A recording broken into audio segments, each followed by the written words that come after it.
Assalamualaikum dulur nyemil. Hari ini dapur nyemil lagi di daerah Pasar Tapen, Kecamatan Kudu, Kabupaten Jombang. Nah, untuk hari ini ayo kita liput es cincau dan bagaimana proses pembuatan es cincau itu sendiri. Yuk kita simak bersama-sama.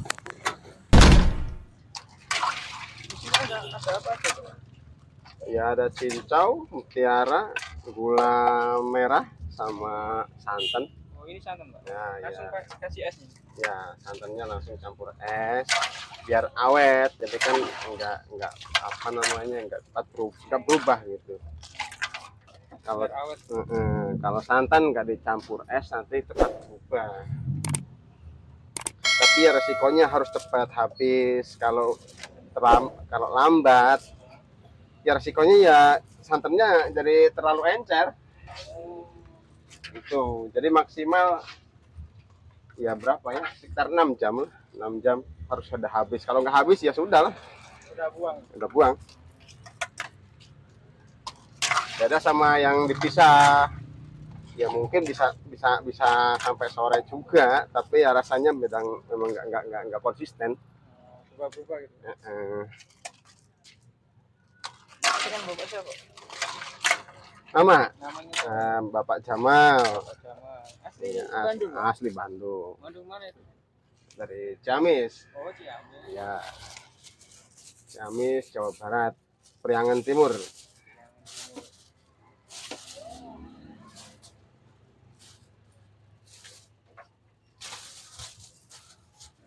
Di sini sudah 13 tahun.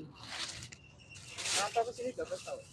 Ya udah dari bujangan dulu, udah dari umur 20 tahun. Sekarang udah 32 tahun ya. Awalnya langsung jualan cincau, Pak? Ya langsung, cuman ya berpindah-pindah dulu. Dulu dari Lamongan dulu 2 tahun.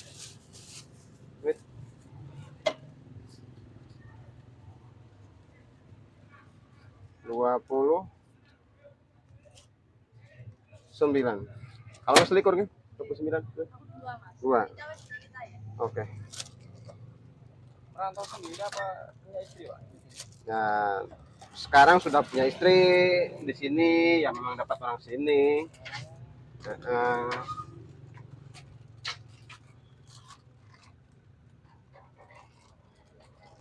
Kayak tuh.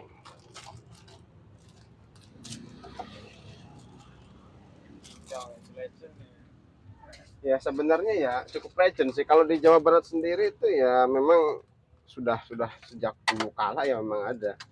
Kalau di Jawa Timur mulai populer itu sekitar tahun 2005. 2005 mulai masuk Jawa Timur. Itu menurut kisah-kisah para, dari Jawa Barat. iya memang asalnya dari sana. Kalau orang sini sendiri ya, kalau orang Jawa Timur sendiri nggak ada yang bisa ngolah secara apa namanya itu profesional gitu. Mereka memang bisa sih, bisa, tapi ya dengan bantuan ya ada yang di freezer gitu biar beku katanya.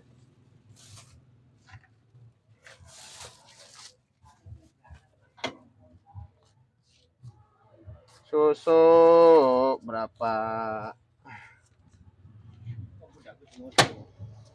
Oh no, kusek tuh. Kusek kandane burung mari. Emang awal-awal sekarang gini modal berapa dulu? Nah, kalau masalah modal ini sebenarnya modalnya murah banget. Murah banget. Nah, yang pertama modalnya modal niat, kedua modal ilmu. Jadi kita ya harus berguru dulu, belajar. Harus ikut orang dulu itu. Nah, kalau sekarang belajar dari YouTube itu mustahil bisa. Memang ada tutorial-tutorial yang bisa menunjukkan bagaimana membuat cincau sendiri, tapi ya nggak bisa maksimal. Harus pakai guru. Harus pakai guru, sebab ini bahan alami yang memang berubah-ubah. Daun itu tidak bisa konsisten. Dikala musim hujan, musim panas, atau musim semi itu berbeda. Itu yang jadi masalah. Jadi harus mengerti dulu, oh ini daun musim semi, kok kayak gini. Jadi takarannya berapa, airnya berapa, itu harus seimbang. Berarti tiap daun itu beda-beda cara ngolahnya, Bang? Beda-beda. Saya aja yang udah 13 tahun lebih masih bisa gagal. Karena memang di situ apa namanya, ketika kita kedatangan daun yang baru atau ada pergantian musim, itu pasti berubah. Nah, di situ kita apa namanya itu adaptasi lagi. Ini daunnya maunya gimana, dicoba dulu. Nah, enggak. Kalau misalkan terlalu keras, oh berarti nanti kita kasih airnya agak banyak sedikit atau daunnya yang dikurangin. Kalau terlalu lembek, nanti oh berarti daunnya harus tambahin. Harus paham karakter daunnya. Nah, gitu. Terus cincau itu kan jenisnya banyak. Jadi ada yang daunnya agak lebar, ada yang agak kaku, ada yang lentur. Itu nggak sama. Karakternya kalau yang lentur itu bisa lebih menghasilkan lebih banyak sari. Sementara yang keras, yang kaku itu sangat sedikit. Biasanya terlalu banyak air tempatnya. Tempat nanamnya terlalu banyak air atau mungkin terlalu panas. Sebab cincau itu kan tanaman daerah-daerah apa namanya, dingin, lembab. Ya, tidak terlalu panas, juga tidak terlalu berair. Daerah pegunungan, ya, kaki gunung itu yang bagus. Jadi cuaca juga pengaruh tanamannya itu Sangat berpengaruh. Sangat berpengaruh. Soalnya dia kan tidak boleh di mes, tidak boleh dipupuk. Harus alami. Kalau dipupuk nanti hasilnya jelek. Kayak terlalu lebar daunnya, terlalu besar-besar, terlalu subur, akhirnya sarinya yang berkurang. Jadi harus seadanya.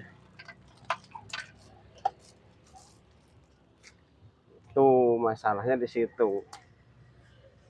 Beda lagi kalau sama tepung-tepung kan mungkin bisa ditimbang ukuran tepungnya berapa, airnya berapa, udah pasti.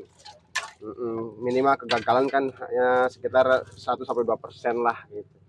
Kalau ini masih di atas 20% kegagalan terjadi meskipun udah profesional.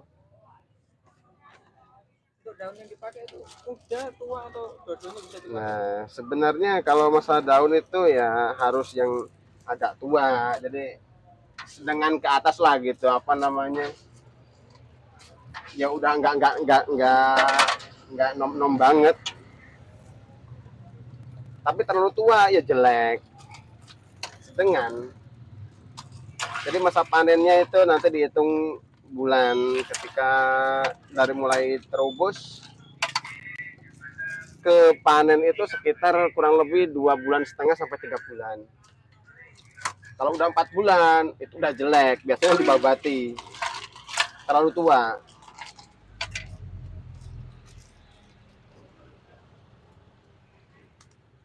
Susah ya Pak cari daunnya ini. Saya lihat kok sedikit banget yang punya pohon cincau. Oh iya, memang kan kalau di sini kan Jawa Timur kan jauh dari pegunungan. Sebenarnya kalau daerah Kidulan, daerah apa itu namanya, pokoknya daerah Kidulan yang daerahnya kaki-kaki gunung itu ya banyak. Cuman mereka belum bisa ngolah, nggak bisa ngolah seperti orang Bandung kan ya memang sudah ahlinya. Kalau orang sini banyak sih sebenarnya di sini juga. Kalau di Jawa Timur itu ada sebagian daerah seperti daerah Pelosok juga ada. Di sini juga banyak, saya nanam juga, tapi akhirnya dibabati. Kalau Timur 6. Soalnya iku apa namanya, jelek, nggak bisa maksimal. Akhirnya ya sekarang beli kiriman dari Bandung langsung. Ya, jadi dipaketkan dari Bandung. Nah, di sini kita berkelompok. Jadi satu kelompok kita punya anggota 10 orang.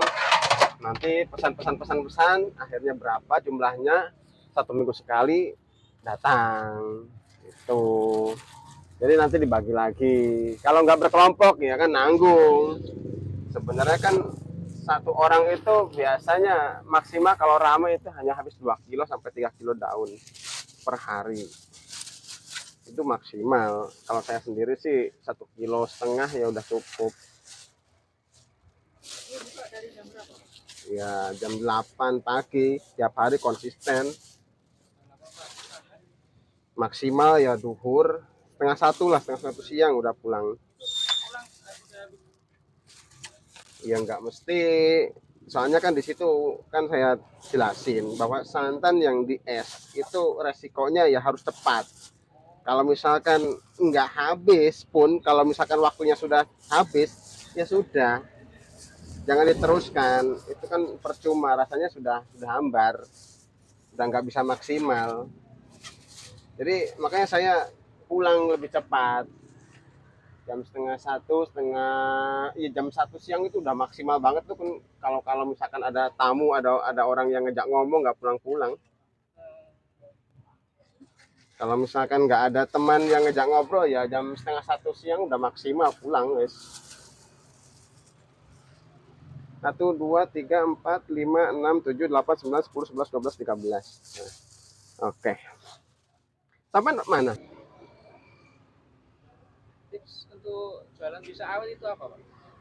Nah, kalau masalah jualan awet itu kita seperti merawat tanaman.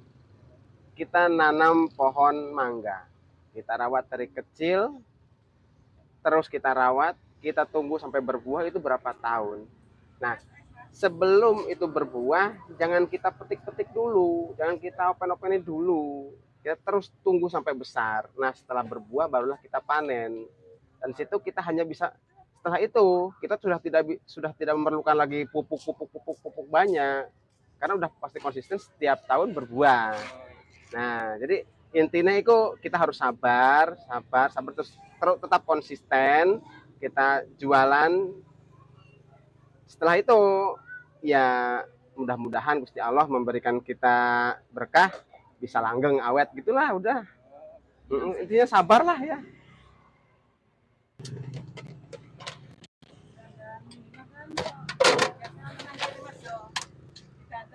Nggih.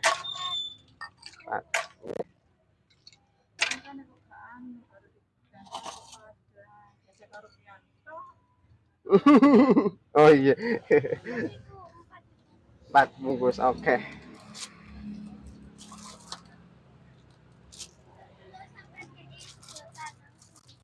Langsung sedotan. Jadi tali.